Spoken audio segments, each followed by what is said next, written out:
Assalamualaikum warahmatullahi wabarakatuh. Selamat pagi semuanya. Jumpa lagi dengan saya.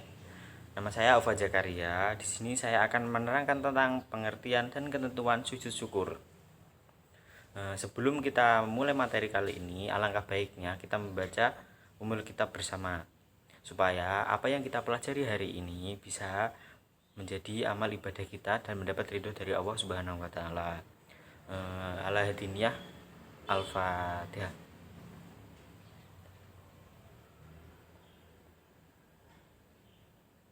Baiklah, mari kita awali pelajaran kali ini, yaitu tentang pengertian sujud syukur. Dalam hidup ini, kita tidak pernah terlepas dari nikmat Allah Subhanahu wa taala. Udara yang kita hirup, makanan yang kita makan, dan minuman yang setiap hari kita konsumsi, tempat tinggal dan lain semuanya merupakan nikmat Allah Subhanahu wa taala. Maka sudah tentunya semua itu sudah menjadi kewajiban bagi kita untuk selalu bersyukur atas nikmat yang diberikan oleh Allah Subhanahu wa taala dengan baca hamdalah dan menggunakan nikmat itu untuk kebaikan. Selain itu, keadaan tertentu kita bahkan dianjurkan untuk mengungkapkan syukur dengan bersujud yang disebut dengan sujud syukur. Jadi, sujud syukur adalah sujud yang dilakukan karena mendapat nikmat atau karena terhindar dari bahaya atau musibah. Nah, selanjutnya yaitu bacaan sujud syukur. Apa ada yang tahu bacaan sujud syukur itu bagaimana? Nah, kalau belum tahu, bacaan sujud syukur yang terkenal atau yang masyhur adalah sajada wajhiya lilladzi khalaqahu wa syaqqa sam'ahu wa basarahu bihaulihi wa quwwatihi fatabarakallahu ahsanul khaliqin. Yang artinya, wajahku bersujud kepada Allah, zat yang menciptakannya, yang membukakan pendengarannya dengan daya dan kekuatannya. Maha mulia Allah, sebaik-baik zat yang maha pencipta. Adapun hukum dari sujud syukur adalah sunnah. Selanjutnya yaitu tentang dalil yang menerangkan tentang sujud syukur. Rasulullah SAW bersabda, An Abi Bakrotan anan Nabiyyu sallallahu alaihi wasallam kana idza atahu amrun yasurruhu au basyirri rabbihi kharron sajidan syukran lillahi ta'ala.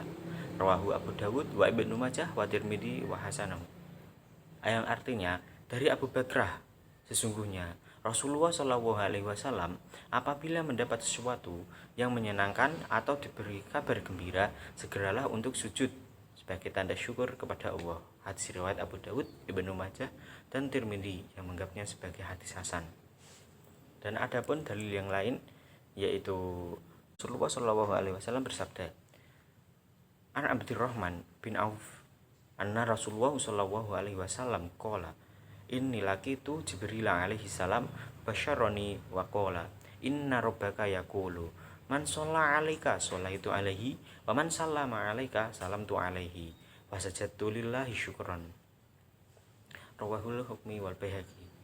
Yang artinya dari Abdurrahman bin Auf bahwasannya Rasulullah sallallahu alaihi wasallam bersabda, aku bertemu dengan Jibril alaihi salam. Lalu ia memberikan kabar gembira kepadaku dengan berkata, sesungguhnya Rabbmu telah berfirman, barang siapa yang mengucapkan sholawat kepadamu, maka aku akan mengucapkan sholawat kepadanya.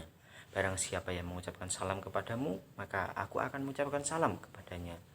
Mendengar hal itu, aku pun bersujud kepada Allah karena bersyukur kepadanya. Hadis riwayat Al-Hakim dan Al-Baihaqi. Materi selanjutnya yaitu sebab-sebab sujud syukur. Hal yang menyebabkan seseorang disunahkan melakukan sujud syukur adalah yaitu sebagai berikut. Ada 3 sebab seseorang melakukan sujud syukur, yaitu karena mendapat nikmat dari karunia dari Allah Subhanahu wa taala. Yang kedua yaitu terhindar mendapatkan kabar gembira atau berita yang menyenangkan.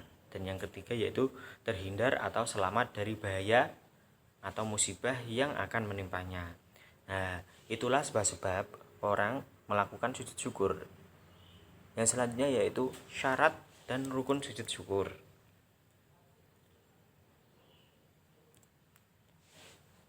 Ada 3 syarat yang harus dipenuhi sebelum kita melakukan sujud syukur, antara lain yaitu 1. Suci dari hadas dan najis. baik badan, pakaian maupun tempat. Nah, sebelum kita melakukan sujud syukur, alangkah baiknya kita harus mengecek diri kita, apakah kita sudah suci dari hadas dan najis, dari baik badan kita ataupun pakaian, dan juga tempat yang kita lakukan untuk melakukan sujud syukur. Yang kedua yaitu menghadap kiblat sebagaimana kita sholat jika kita mengetahui arah kiblat. Yang ketiga yaitu menutup aurat. Nah, yang berikutnya yaitu rukun sujud syukur.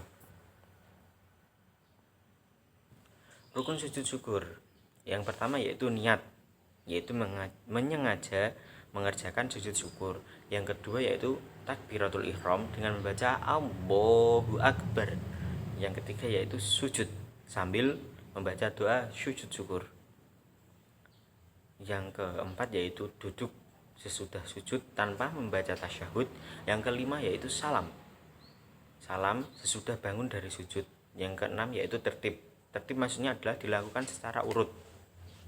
Dan yang selanjutnya yaitu hikmah sujud syukur. Hikmah yang bisa dipetik dari pelaksanaan sujud syukur antara lain: 1. Mengingatkan dan mendekatkan diri kepada zat yang memberi nikmat dan keselamatan, yaitu Allah Subhanahu wa Ta'ala. Dan yang kedua yaitu menghindarkan diri dari sifat sombong, karena apa yang kita peroleh semuanya berasal dari Allah Subhanahu wa Ta'ala. Dan yang ketiga yaitu Allah akan menambahkan nikmat untuk kita, karena orang yang bersyukur akan ditambah nikmatnya. Dan yang keempat yaitu sebagai bentuk pengungkapan kepasrahan hamba kepada Tuhannya. Yang kelima yaitu mendapatkan pahala, dan di akhirat akan disediakan tempat yang istimewa bagi mereka yang pandai bersyukur. Dan yang keenam maksud saya yaitu membantu membuat badan menjadi sehat dan bugar. Sekian dan terima kasih. Tadi adalah materi tentang ketentuan sujud syukur. Nah, apabila ada kekurangan dan kelebihan, mohon maaf yang sebesar-besarnya. Semoga adik-adik semua mampu mengamalkan dan mempraktekkan dari apa yang telah kita pelajari hari ini dan menjadi amal bagi kita kelak.